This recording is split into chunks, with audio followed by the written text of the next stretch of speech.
بسم اللہ الرحمن الرحیم۔ السلام علیکم ناظرین، حضرت اسماء رضی اللہ عنہا کا حضور اکرم صلی اللہ علیہ وسلم کی خدمت میں آنا جانا لگا رہتا تھا اور مسئلے مسائل دریافت کرتی رہتی تھی۔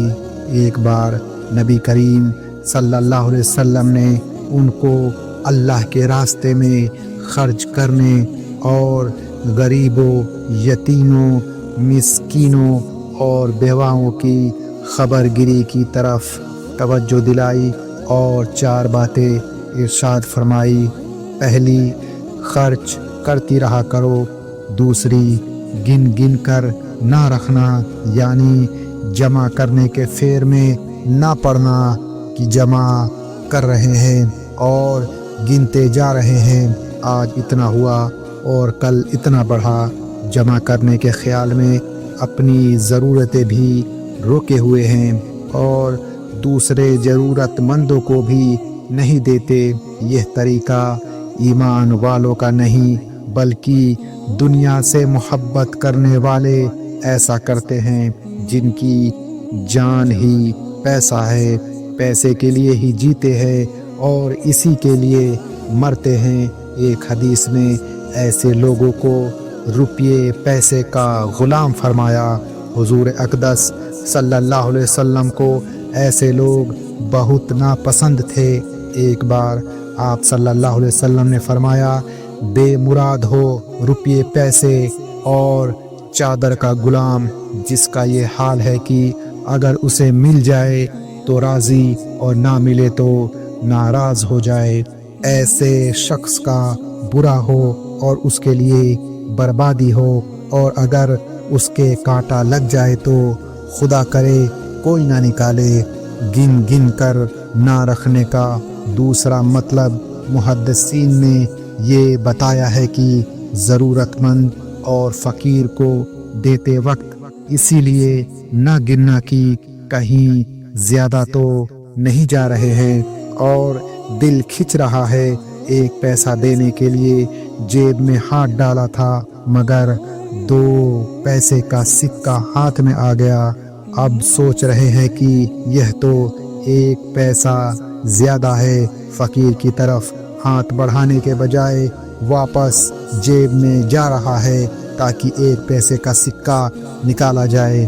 یہ بھی مال سے محبت کی دلیل ہے۔ پھر فرمایا، اگر تم گن گن کر رکھو گے اور جمع کرنے کی فکر میں پڑو گے یا فقیر کو دیتے وقت گنتی کرو گے تاکہ پیسہ 2 پیسہ زیادہ نہ چلا جائے، تو اس کے بدلے میں اللہ تعالیٰ کے یہاں سے بھی گن کر ملنے لگے گا، یا اگر بہت ہوگا تو اس کی برکت ختم کر دی جائے گی۔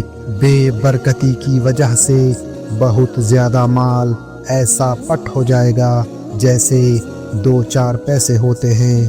بعض حضرات نے کہا ہے کہ اللہ کے یہاں سے بھی گن کر ملے گا کا مطلب یہ ہے کہ اگر تم غریبوں پر خرچ کرتے وقت یہ خیال کرو گے کہ کہیں زیادہ تو نہیں چلا گیا، تو ایسی صورت میں اللہ تعالیٰ اپنے دیے ہوئے مال کا حساب لیتے وقت سختی فرمائیں گے اور چھان بین کے ساتھ حساب لیں گے۔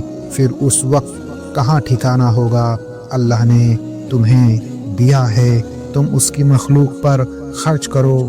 قرآن میں اللہ فرماتا ہے، ترجمہ، اللہ کی مخلوق کے ساتھ اچھا سلوک کرو جیسے اللہ تعالیٰ نے تمہارے ساتھ احسان کیا ہے۔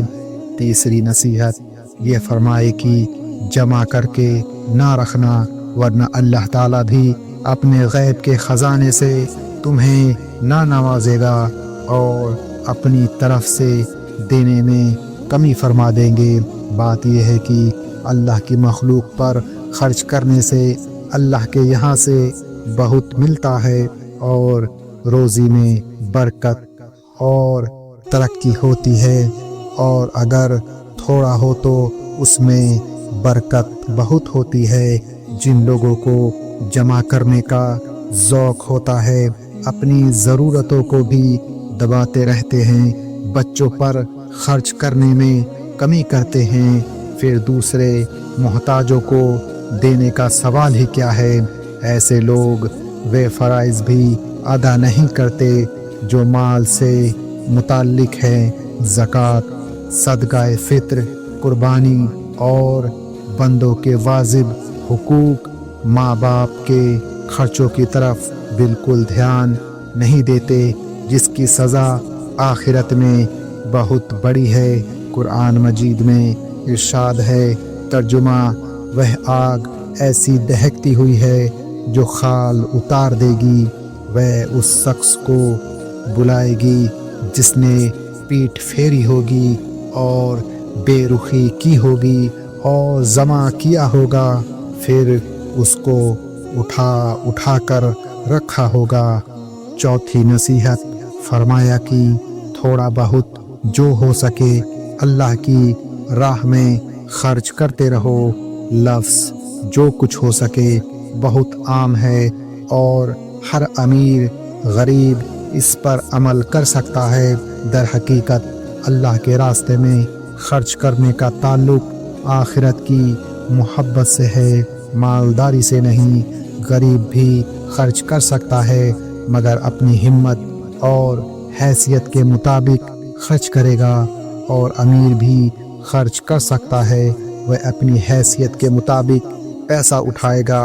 دنیاوی ضرورتوں میں بھی تو سب ہی خرچ کرتے ہیں، آخرت کی فکر ہو تو اس میں بھی امیر غریب پیسہ لگائے۔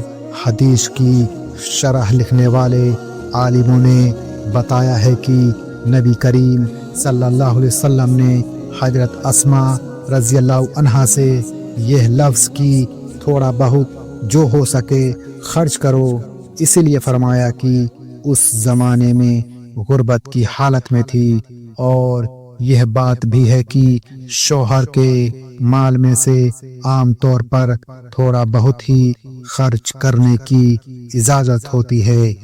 اگر آپ کو یہ ویڈیو پسند آئی ہو تو اسے لائک کریں، شیئر کریں اور چینل کو سبسکرائب کرنا نہ بھولیں۔ ایک پیارا سا کمنٹ ضرور کریں۔ آپ کو اللہ اپنی رحمتوں سے نوازے۔ ہم ملتے ہیں آپ کو اگلی ویڈیو میں، تب تک کے لیے السلام علیکم ورحمۃ اللہ وبرکاتہ۔